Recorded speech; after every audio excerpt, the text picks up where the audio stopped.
Welcome to this episode of the weekly News Roundup. In one of the worst ever illicit liquor tragedies in Tamil Nadu, illicit arak claimed the lives of at least 55 persons, including women. The incident took place in Kallakurichi district, where several residents fell ill after consuming the liquor. More than 80 people have been hospitalized at government hospitals in Kallakurichi, Villupuram, Salem and Puducherry Jipmar for illnesses such as excessive diarrhea, and officials say the death toll could rise further. District Collector Shravan Kumar Jatawat has been transferred and Superintendent of Police Samay Singh Meena has been suspended. 10 members of the state's Prohibition Enforcement Wing, which oversees the smuggling of illicit alcohol in the state, have also been suspended for negligence.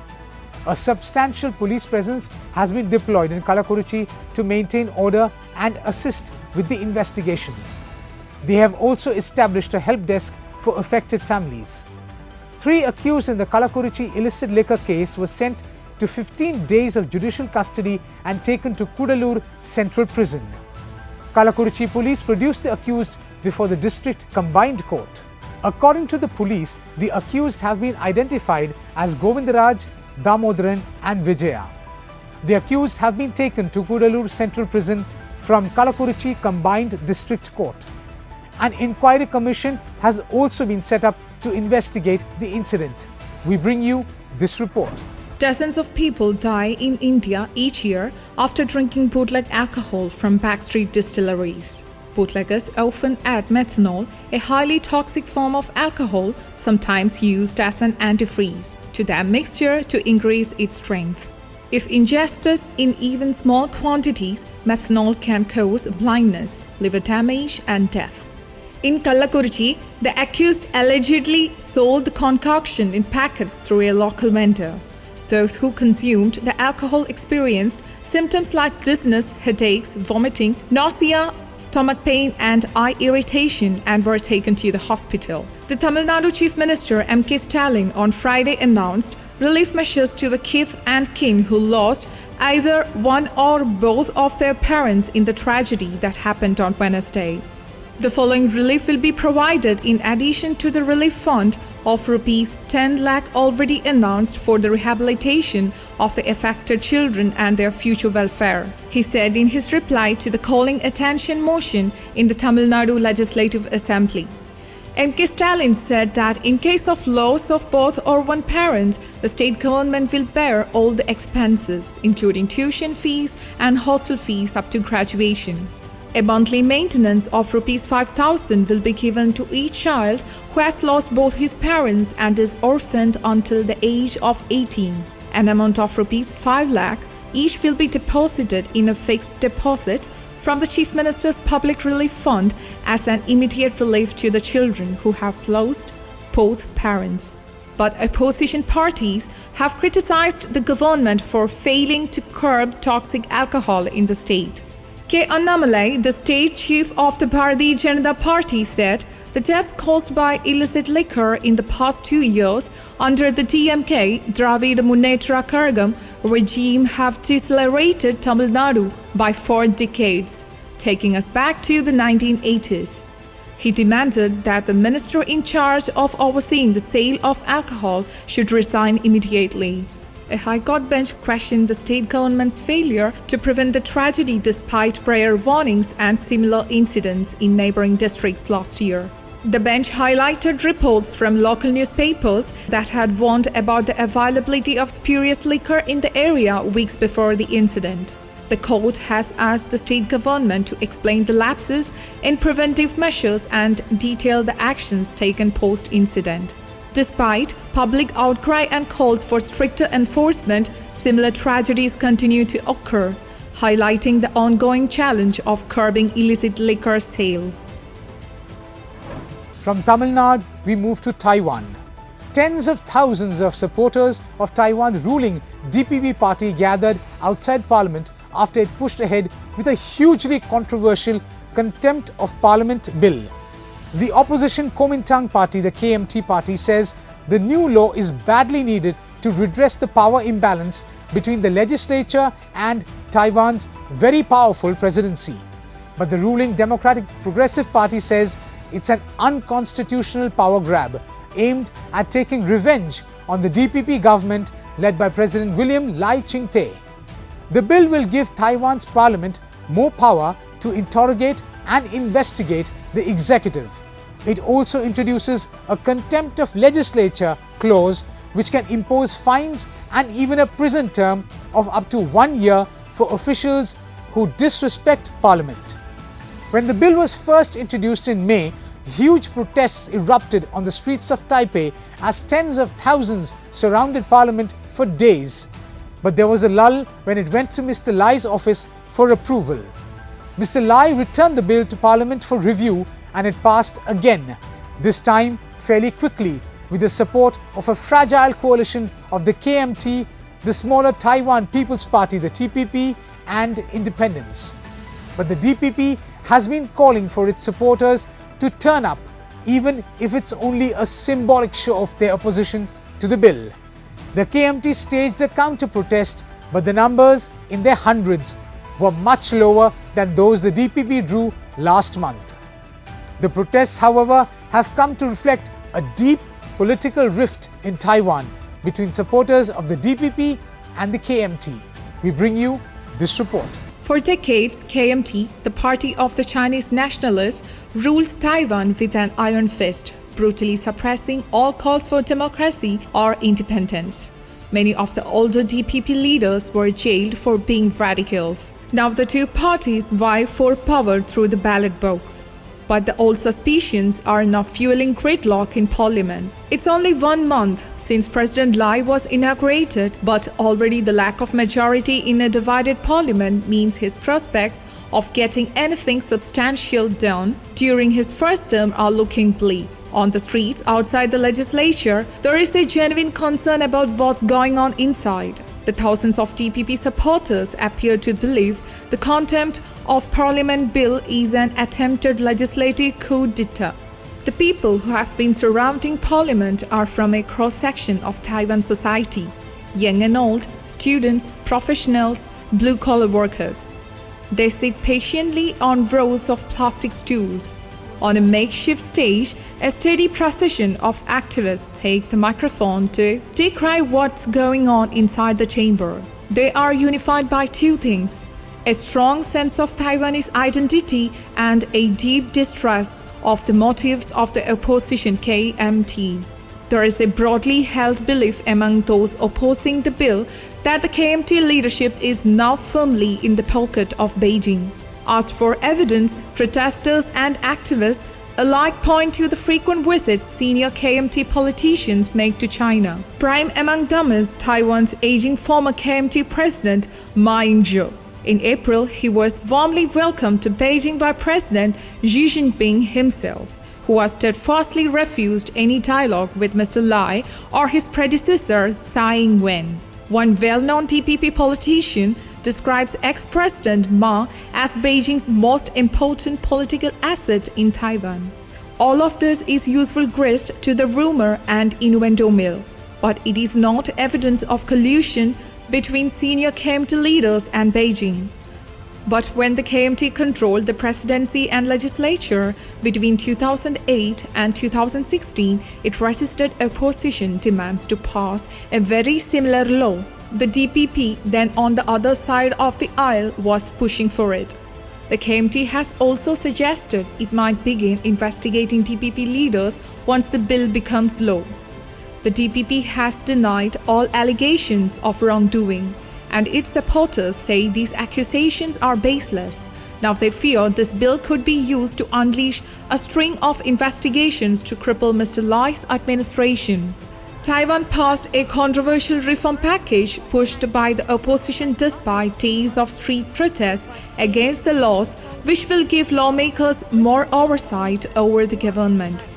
The reforms give lawmakers the power to ask the military, private companies and individuals to disclose information deemed relevant by parliamentarians. They also criminalize contempt of parliament by government officials and require the president to give regular reports to parliament and answer lawmakers' questions, which would be the first for Taiwan. The ruling Democratic Progressive Party or DPP opposed the law but didn't have the numbers to block it. Lawmakers of the DPP were booing as the laws were passed. They said the reforms were forced through without proper consultation and their content was either vague or an overreach of power. Outside Parliament, thousands of people protested. Some shouted, refused Chinese political interference as the changes are seen by some as a move favoring China. Here's a 65-year-old protester Li saying, "I am worried about the next generation. Look at the politics in China now. Its economy is bad and its youth do not want to work. Are they as good as a democratic Taiwan?" The protests have been taking place against the backdrop of broader concern about efforts by China to influence the island's politics. China views Taiwan as its own territory and denounces its new president Lai Ching-te as a separatist. Lai rejects Beijing's sovereignty claims, saying only the island's people can decide their future, and has repeatedly offered talks. The protests demonstrated the intense political atmosphere Lai faces. Lai won the presidency in the January elections, but his party lost its majority in parliament. Taiwan's main opposition party, the Kuomintang, along with the smaller Taiwan People's Party, together have the most seats. The next news we have is on the WikiLeaks founder Julian Assange. Julian Assange has agreed to plead guilty in a US court to revealing military secrets in exchange for his freedom, ending his years-long legal drama according to court documents.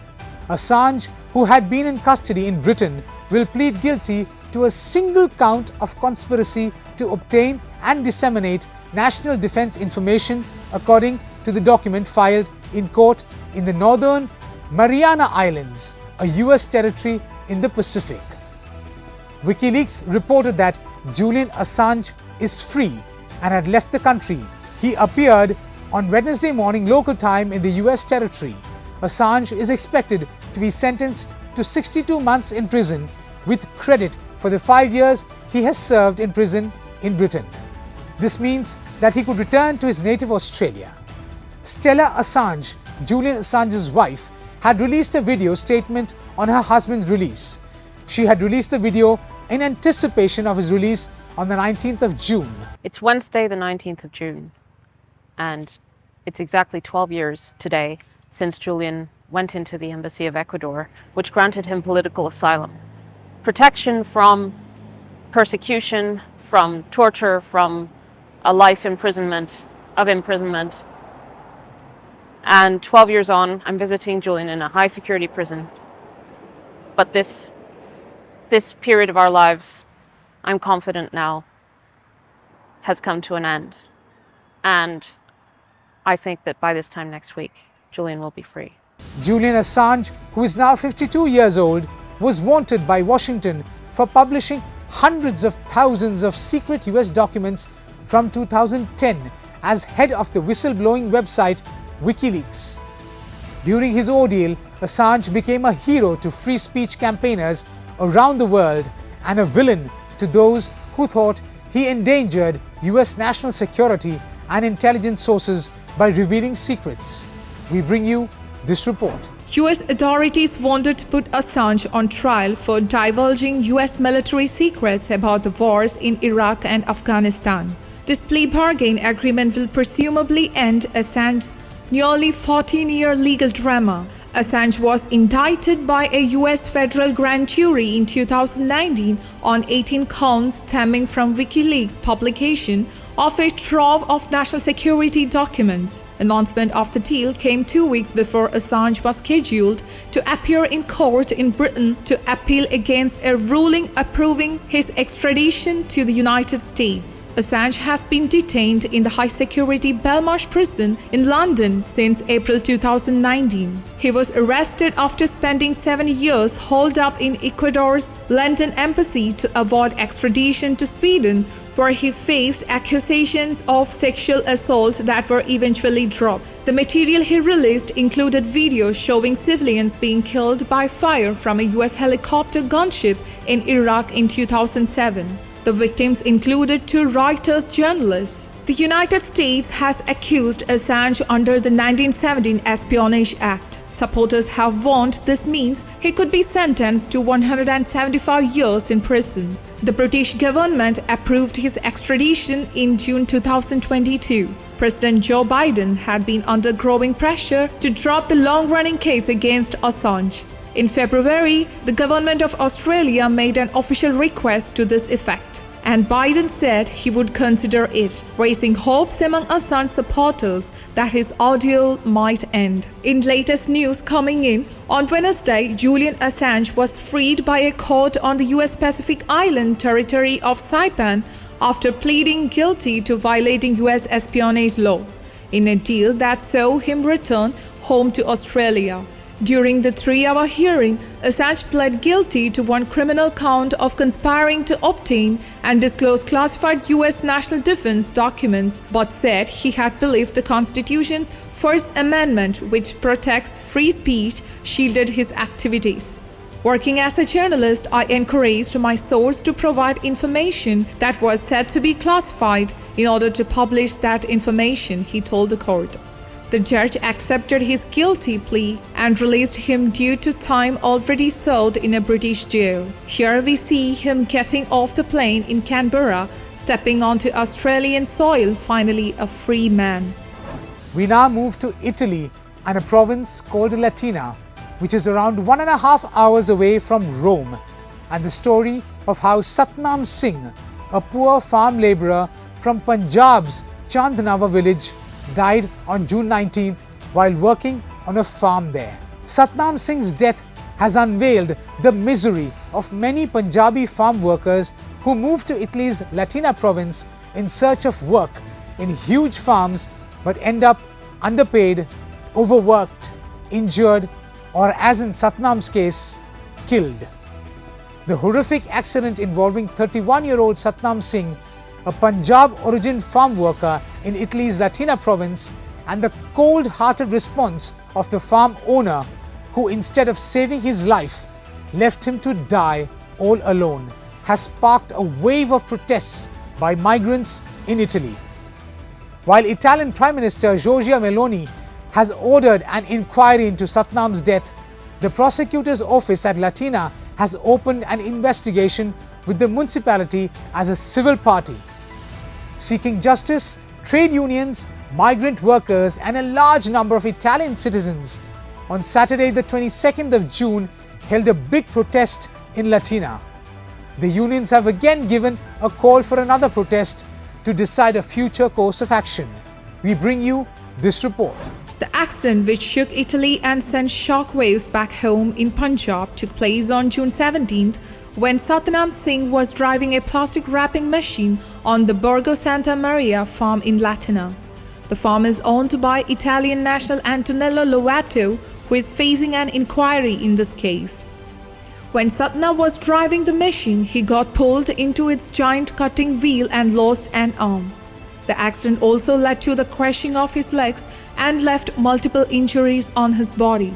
Reports say that the farm owner Lovato, instead of saving Satnam's life, put his severed limb in a fruit tray and drove him while he was bleeding profusely in a tractor. Lovato then dumped him outside his house near some garbage bins and fled. Singh was left in excruciating pain. Some of his friends who had rushed to his house arranged for him to be airlifted to the San Camillo hospital in Rome. Agitated and mourning Satnam's death, hundreds of farm workers and other immigrants under the banner of Italy's leading trade unions CGIL, FLAI, UILA and Agriculture Workers Union and CISL, Italian Workers' Trade Unions Confederation, gathered for a mass protest at the Piazza della Libertà in Latina. The protest saw the participation of Latina's local politicians, including its Member of Parliament and trade union leader Laura Hardeep Kaur from the FLAI CGIL, who has been regularly raising her voice against the exploitation of migrant farm workers. It was also learned that the trade union leaders met with Italian Labour Minister Marina Elvira Calderone and Agriculture Minister Francesco Lollobrigida to ensure justice in Satnam's case. Balbir Singh, a Kiwi farm worker who attended the protest, said that since Satnam was an irregular worker who came via the donkey route and had no official documents, his owner would have thought nobody would hold an enquiry against him. Balbir, who also faced victimization at the hands of his dairy farm owners and remained in captivity some years ago, also expressed concern over what would happen to Satnam's wife now. Balbir added, "What hurt us the most was how the farm owner put Satnam's mutilated limb in a fruit tray, drove him in a tractor while he was in excruciating pain, and threw him near garbage bins right outside his house." We have also learned that the Italian government was all set to provide a judicial residence permit to Soni, who too was an illegal immigrant to Italy, he said. He said immigrants were of the view that if they did not seek justice for Satnam, they would never be able to come out of the trap of exploitation or modern slavery. After his death, the Italian government provided him permanent resident status to expedite the legal proceedings in his case. Satnam's story has lifted the curtain on the misery of many farm workers from poorer countries who moved to Latina in search of work in huge farms, but ended up trapped, underpaid, overworked, injured, and, as in the case of Satnam Singh, killed. Satnam's family says the Punjabi community and Italian trade unions were yet to reach a consensus on whether to perform his cremation in Italy or send his body back to India. This brings us to the end of this news bulletin. Thanks so much for watching. Until we meet next time, stay blessed.